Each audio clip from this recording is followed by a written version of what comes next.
Assalamualaikum warahmatullahi wabarakatuh.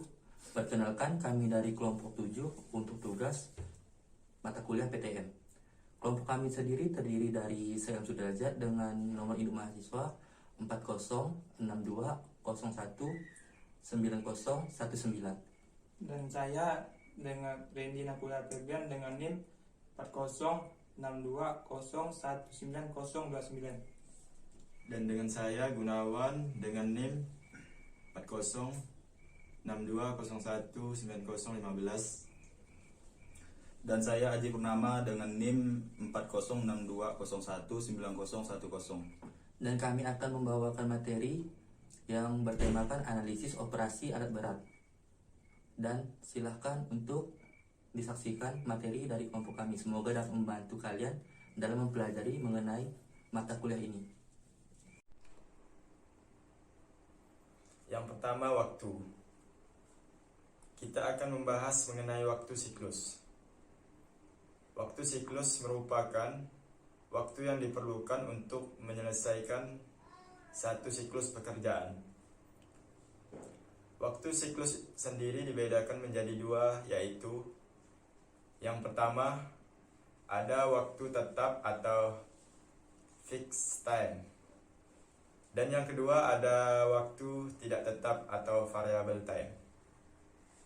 Waktu tetap atau fixed time. Waktu tetap atau fixed time adalah waktu yang diperlukan untuk gerakan-gerakan tetap dan besarnya konstan. Misalnya, waktu tetap pada ekskavator adalah ketika mengayun atau swing, baik ketika ekskavator dalam keadaan kosong maupun bermuatan. Waktu tetap dump truck adalah ketika membuang muatan. Waktu tetap wheel loader adalah ketika menumpahkan muatan. Dan yang kedua, waktu tidak tetap atau variable time. Waktu tidak tetap atau variable time merupakan waktu yang diperlukan untuk gerakan-gerakan tidak tetap. Waktu tidak tetap cenderung tergantung pada kondisi pekerjaan. Misalnya, pada ekskavator, ketika kekerasan material berpengaruh pada waktu pengisian bucket. Dan yang kedua, pada dump truck adalah waktu angkut yang bervariasi sesuai dengan permukaan jalan dan jarak angkut. Untuk bagian selanjutnya, waktu siklus. Waktu siklus merupakan penjumlahan antara waktu tetap dengan waktu tidak tetap. Satu siklus waktu yaitu gerakan pertama alat beroperasi sampai pada posisi siap untuk beroperasi kembali pada siklus kedua. Waktu siklus merupakan faktor penentu dalam menghitung jumlah trip yang dapat dilakukan dalam 1 jam kerja. Waktu siklus berpengaruh pada tinggi rendahnya produksi kerja. Waktu siklus bergantung pada jenis alat berat yang digunakan. Tantangan bagi operator alat berat adalah untuk memperkecil waktu siklus sehingga produktivitas didapatkan hasil yang maksimal. Cara memperpendek waktu tetap. Adapun berikut adalah cara-cara yang dapat dilakukan untuk memperpendek waktu tetap. Yang pertama yaitu membatasi waktu menunggu di tempat pemuatan dan pembuangan. Yang kedua dengan cara menambahkan peralatan tambahan pada alat berat. Contoh ripper yang digunakan pada traktor pendorong untuk membantu pembongkaran material. Yang ketiga dengan cara membuat tempat pengambilan material terletak sedemikian rupa sehingga ketika bergerak jalan yang dilalui melurus. Berikutnya cara memperpendek waktu tidak tetap. Adapun berikut adalah cara-cara yang dapat dilakukan untuk memperpendek waktu tidak tetap. Yang pertama, dengan melakukan perancangan jalan angkut material yang cermat sehingga satu siklus pekerjaan dapat diselesaikan dengan cepat.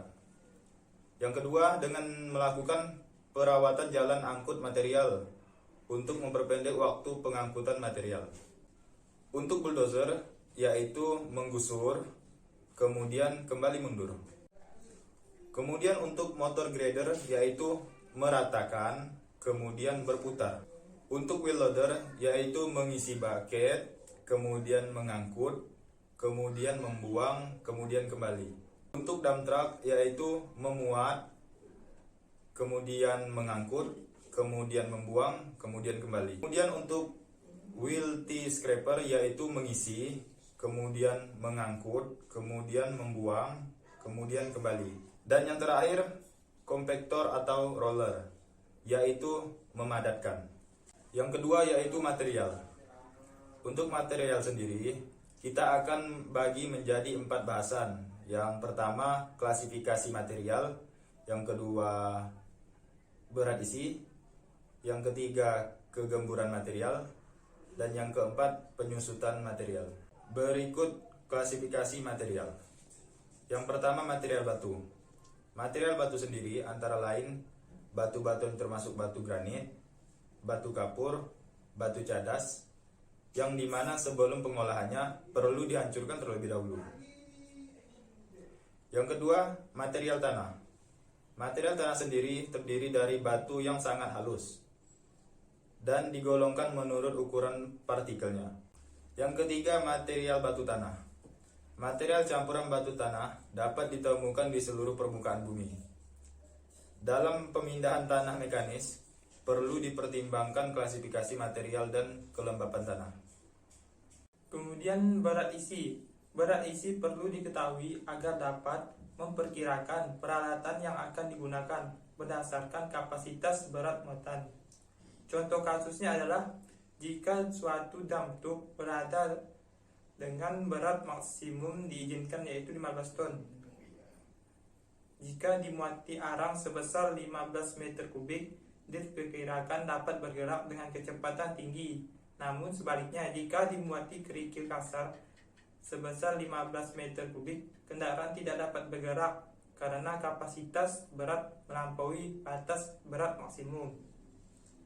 Dari contoh tadi dapat disimpulkan bahwa perbedaan berat isi kedua jenis material yang mempengaruhi kemampuan kendaraan alat berat tersebut. Kemudian selanjutnya kegemburan material. Dalam pekerjaan perpindahan tanah atau mengangkut dan menggusur, produksi kerja alat berat dinyatakan dalam L meter persegi per jam. Tanah atau material yang belum terjamah atau masih dalam keadaan alami akan berubah volumenya menjadi besar setelah diolah atau dipindahkan karena menjadi gembur. Kemudian jumlah pertumbuhan volume material tersebut dapat berbeda juga tergantung jenis materialnya. Nah, presentasi pertumbuhan volume ini dapat disebut dengan kegemburan. Untuk menyatakan kegemburan tersendiri dapat dinyatakan dengan istilah faktor gembur. Selanjutnya penyusutan material. Pemadatan merupakan pekerjaan yang harus dilakukan pada setiap konstruksi. Tanpa pemadatan, tanah akan mudah longsor bila terjadi hujan, gempa, ataupun gangguan lainnya. Setelah terjadi pemadatan, volume material akan menyusut dari volume sebelumnya. Dengan mengetahui besar penyusutan material yang dipadatkan, jumlah material gembur atau material padat akan dapat dihitung dengan material yang akan diolah. Selanjutnya, faktor pemuaian dan penyusutan materi. Seperti pada tabel di samping, dapat dilihat faktor pemuaian dan penyusutan materi yang akan diolah. Misalnya, pada kolom pertama, dengan jenis material tanah bisa dengan kondisi material tanah padat. Dapat dilihat juga nilai faktor pemuaian dan penyusutan materi sebagai berikut. Untuk tanah asli, nilainya adalah 1,11. Untuk tanah gembur nilainya adalah 1,39. Untuk tanah padat nilainya adalah 1. Di mana kondisi material A melambangkan tanah asli, kondisi material B melambangkan tanah lepas, sementara kondisi material tanah C melambangkan tanah padat. Untuk pembahasan ketiga, kita akan membahas mengenai faktor efisiensi. di mana faktor efisiensi sendiri akan kita bagi menjadi 3 bagian, yaitu faktor efisiensi kerja, faktor koreksi, dan faktor lain-lain. Untuk memulai pembahasan kali ini, kita akan memulai dari faktor efisiensi kerja. Yang pertama adalah faktor operator atau manusia, di mana tenaga manusia sebagai operator sendiri terbatas, tidak sanggup bekerja secara terus-menerus. Juga melibatkan faktor cuaca dan kondisi kerja yang bervariasi, sehingga dapat berpengaruh terhadap kondisi operator. Yang kedua adalah faktor mesin, di mana tidak mungkin alat terus-menerus bekerja, pasti akan diperlukan waktu untuk istirahat alat. Juga diperlukan waktu pendinginan, sehingga mengurangi waktu kerja alat, kemudian akan terjadi pengurangan efisiensi pada alat kerja atau mesin. Selanjutnya itu perhitungan faktor efisiensi kerja berdasarkan jumlah jam kerja. Misalkan, jika jumlah jam kerja adalah 60 menit per jam, otomatis maka faktor efisiensinya adalah 100%. Selanjutnya, jika jumlah jam kerja hanya 50 menit per jam, maka faktor efisiensinya adalah 0,91%. Juga jika jumlah jam kerjanya ada 50 menit per jam, maka faktor efisiensinya adalah 0,83%. Dan jika jumlah jam kerjanya adalah 45 menit per jam, maka faktor efisiensinya adalah 75%. Dan jika jumlah jam kerjanya adalah 40 menit per jam, maka faktor efisiensinya adalah 0,67%. Kemudian faktor koreksi atau angka faktor.